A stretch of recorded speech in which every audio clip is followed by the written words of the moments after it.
다 함께 사도신경으로 우리의 신앙을 고백하겠습니다.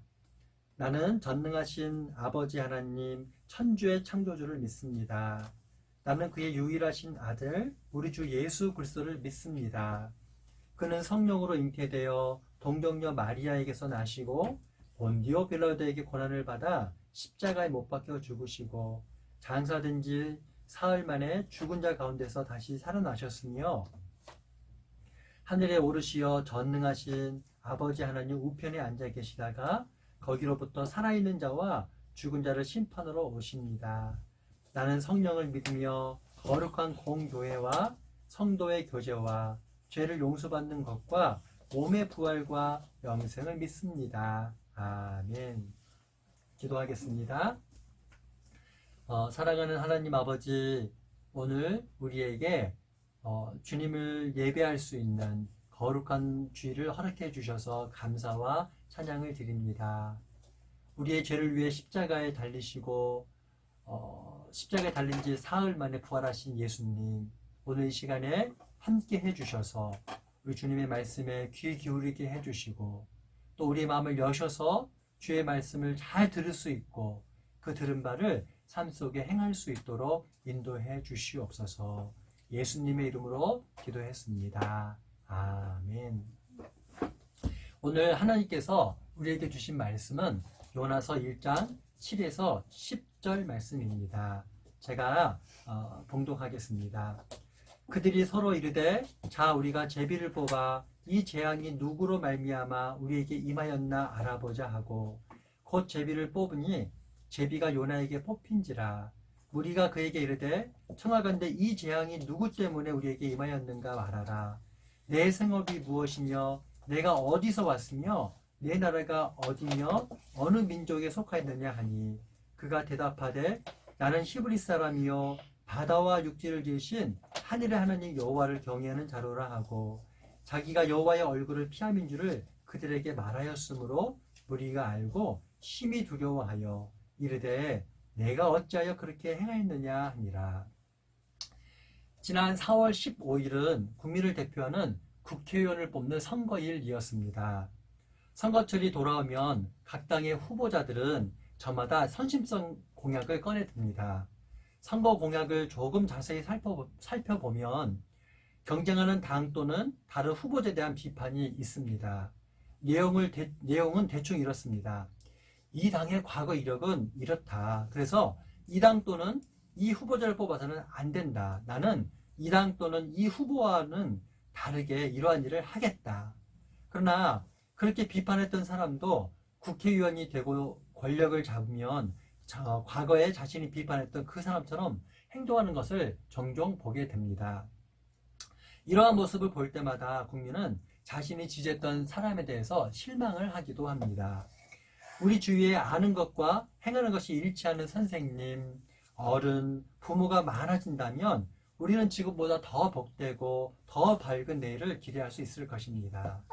오늘 우리가 보고자 하는 요나는 아는 것과 행하는 것이 일치하는 사람이었을까요? 불행히도 요나는 그런 사람이 아니었습니다. 다시스로 가는 배는 바다 한가운데서 큰 폭풍을 만났습니다. 배가 침몰하기 직전에 이르자 선원들은 커다란 두려움에 사로잡혔습니다.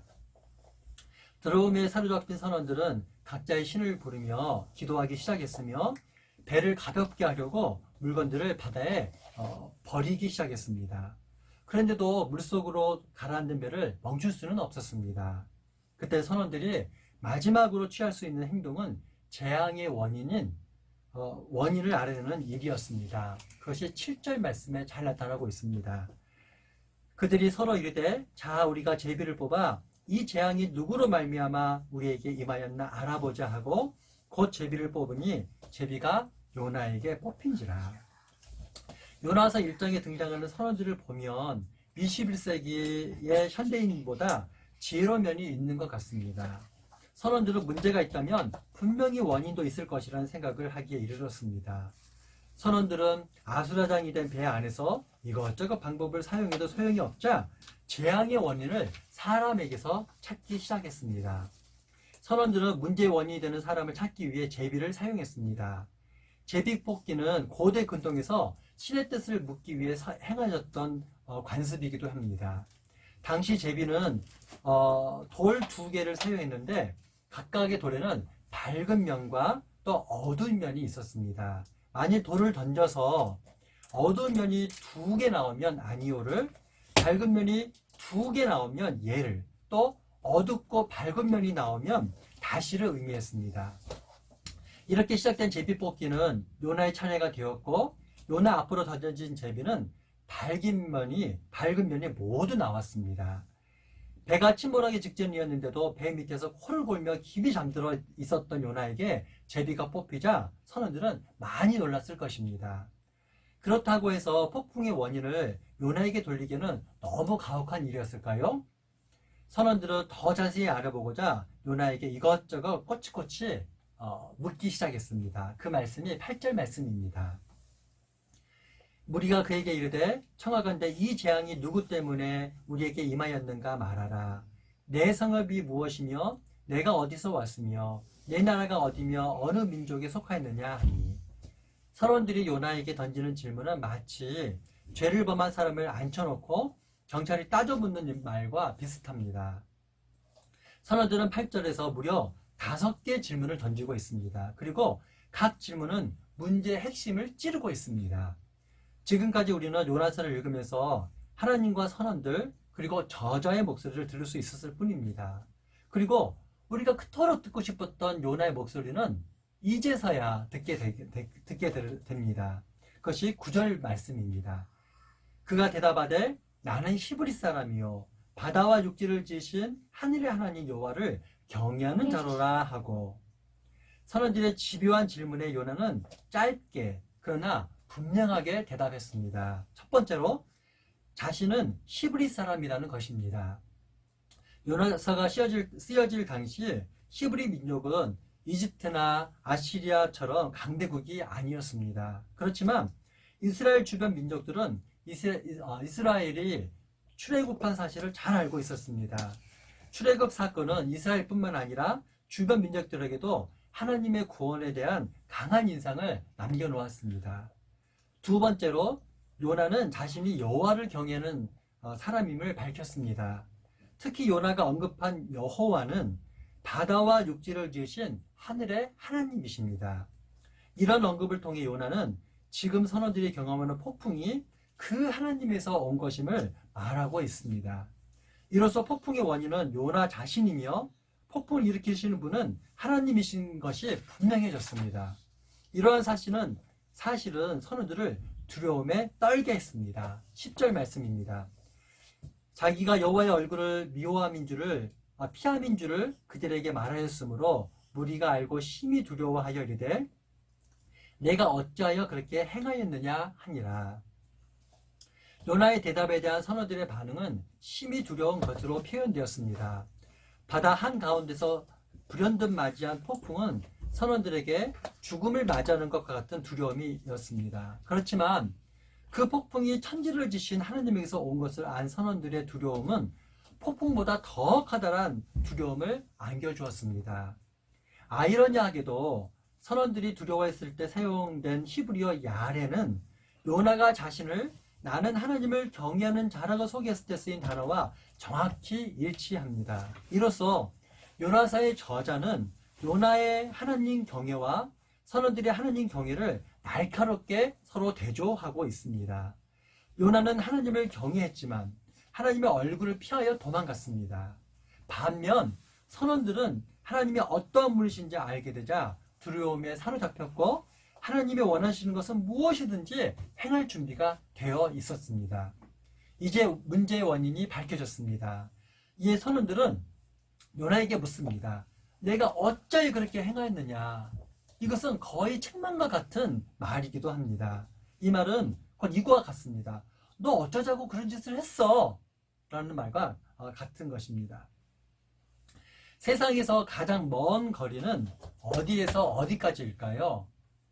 세상에서 가장 큰 거리는 먼 거리는 머리에서 가슴까지의 거리입니다. 머리로 아는 것이 가슴까지 내려오기는 참 쉽지 않은 모양입니다. 그렇다고 해서 포기해서도 안 될 일입니다. 그리스도인들은 믿는 것과 행하는 것이 일치하도록 부르심을 받았기 때문입니다. 예수님은 3년간의 사역을 하시면서 자신이 누구인가에 대한 분명한 정체성이 있으셨습니다. 그리고 그 정체성대로 사시다가 우리의 구원을 완성하시기 위해 십자가를 지셨습니다. 강남제일교회 중고등부 여러분은 하나님의 자녀가 된 것을 아십니까? 예수님께서 여러분을 위해 십자가에 달리셨으며 3일 만에 부활하신 것도 아십니까? 그렇다면 하나님의 자녀답게 사시기를 바랍니다.